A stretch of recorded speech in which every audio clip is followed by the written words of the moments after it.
The latest health news for you and your family. This is Maureen's Medical Moment. Concussions can cause problems years after the blow. Why getting back in the game too soon can turn dangerous. Next in today's Medical Moment. More than 130,000 young people suffer concussions while playing sports every year. Athletics are second only to car crashes as the leading cause of brain injury for 15 to 24-year-olds. Experts say many young athletes aren't taking concussions seriously, and getting back to the game too soon can cause problems for the rest of their lives. From the gridiron to the ball field to the soccer stadium.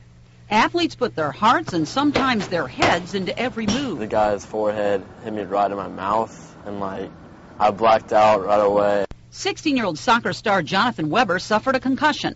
I got headaches for a month and a half after. Before he was allowed to go back on the field, he had to go through 2 months of rest, rehab, and monitoring. Jonathan thought it was overkill. Experts say it's necessary. You can function, you can remember your name and remember who's present, you're okay to go back to sport.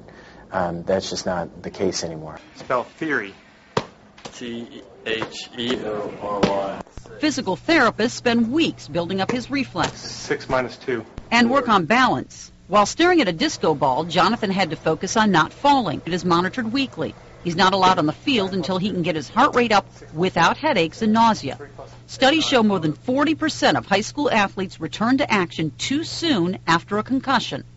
Every time you have a concussion, you're more susceptible to another concussion. Returning too soon is also linked to depression, early dementia, and in rare cases, second impact syndrome, where the brain swells, causing respiratory failure. I realized that it could impact me later on in my life. Sitting on the sidelines wasn't fun, but Jonathan knows it will pay off even after his high school soccer days are done. Last year in North Carolina, 2 high school football players died from second impact syndrome. They returned to play 2 days after suffering a concussion. And to read the research summary for today's story, go to WNU.com and click